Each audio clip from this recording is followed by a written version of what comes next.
my thoughts on the movie are pretty much most like positive. It's one of my favorite movies, I guess, so far, and might have a bias because I like Spider-Man a lot. But I was really, when I first watched it the first time, I was really drawn to the animation style, the art, the art styles. It was kind of, it was nothing like I had ever seen before, really, especially with that art style. It's very particular to me. It seems quite unique. But like this time around, I did notice a lot of new things and different things that I didn't really know before. Particularly how, just how much the movie is like a comic book and has like elements and aspect of comic book. Like there's various scenes, where there's panels, dialogue, little dialogue boxes, even like, little speech bubbles, that popped up. And even just the overall aesthetic and kind of like how to describe like art style of typical comic books, like the bubbly kind of look, you could see that just kind of overlaid throughout the entire movie, the bubbles and the stripes, the lines, that sort of deal really like popped out at me when I first started watching the movie, along with the kind of like glitchy effect too. Kind of almost made it seem like 3D or something like that. There's even scenes that made references to comics and comic books directly. Like in the intro, Peter Parker says, and just like references to being a superhero as well. Peter Parker in the beginning says like, "I'm a comic book. I'm a serial. I've done an album. You know, all sorts of things that he's done because he's this celebrity superhero. Um, but even then, like, and then there was also the scene where Miles, he's figuring out his own powers too, and he's kind of like, I feel like I've seen this before where, oh, like, a book just happens to, like, open to the right page, Miles enters his dorm room finally, and, a comic book falls on his face, a Spider-Man comic falls on his face, and bam, that's, like, he sees the little panels, they show the little panels of, Peter Parker figuring out, like, why am I so sticky? And then him figuring out his powers, and then Miles being like, can there be two Spider-Mans? And then that comes into question about, like, identity. It brings up that identity aspect. Where it's like, what is going on? Who am I? Like, what's happening? Like, Miles keeps telling himself, I'm just a normal kid, I'm just a normal teenager, it's probably just people, but, he knows that it's something more, it's not just that. And I find it, too, that, like, it's interesting how, like, a lot of superheroes, like, kind of have to go through this big kind of event before they figure out that they're, or before they either figure out their powers or before, they obtain their powers. Kind of like, and oftentimes it's a traumatic event or something really stressful, in like Miles's case, it's the cliche sort of, I'm the new student, it's very awkward and stuff. And that was kind of what Peter Parker was too, like he was an outcast. They're both kind of like a bit outcasts,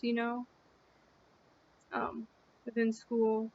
And no one suspects them of being, the superhero, but they end up being the superhero. Found a lot of odes to the original Spider-Man too within the film, which were kind of interesting to see, you know, Spider-Man trying to, the original one, trying to jump to the next roof from the opposite building, and then Miles trying to do kind of the same thing. There's also, I do also remember some other comic book aspects, you know, like, there's kind of like the typical superhero thing of like somehow having like using your superhuman abilities without you even realizing you had them. You know, Miles kind of jumps over a car that's almost about to hit him. It's like, boom, you know, stuff like that. So very, very comic-like. Um, Now back to superhero reader.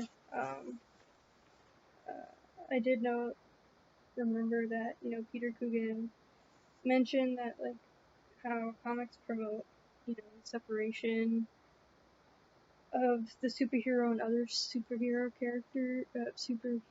um, super characters and the rest of, you know, the cast or civilians, and you kind of really see that in this movie. You know, he mentions like through the use of costumes and costume being a really big part of identity, which is kind of seen in here in the movie too, which I find interesting. You know,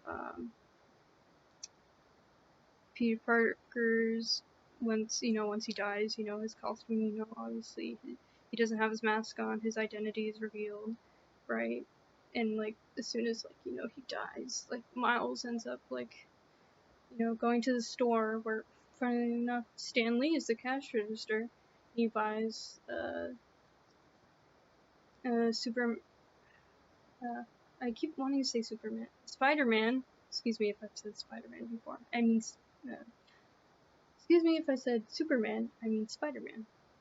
Um, but anyways, he goes to the store, sees Stan Lee, and you know, Stan Lee says the suit, you know, will fit eventually, something like that. And it's kind of like representative of like Miles kind of obtaining Peter Parker, not Peter Parker, but like Spider-Man's identity, kind of taking that on as his own in a way, because you know he kind of has to. You know, he really found his powers and really doesn't know what he's capable of. So yeah, the whole like aspect that, you know, costumes are part of identity. That I would say that probably really rings true, not just comics, but you know, the film. Um,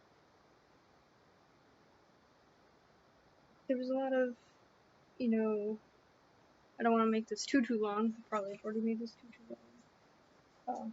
And I could go on to forever because I have so many notes of things that I've, you know, seen in the movie where I was like, this is an interesting, you know, portrayal and things I've seen before in other movies, and cliches and stuff, tropes. I'm willing to follow up in a different video because this video is getting long. But the thing that kind of stuck out to me too, in relation to all this from the Stan Lee video, what was here, interview, was the fact, like, a question, you know, was asked, which was, what constitutes a superhero? And Stan Lee answers, like, how he thinks a superhero or any hero is just someone who is willing to help others and wants to take, or who wants to help others and is willing to take, you know, chances and sacrifice to help others. But he also mentioned something interesting in which he, like, he mentions that, like, is it obviously, like, a superhero or a hero is a good guy, right? But he mentions that, like, he would say a hero is not 100% good, because to him, that's just, like, an unrealistic hero, and if they're perfect, they become dull. So I thought that was interesting. And he does mention in his interview that, you know, when he was making comics and stuff, like, he would, you know, purposely input, like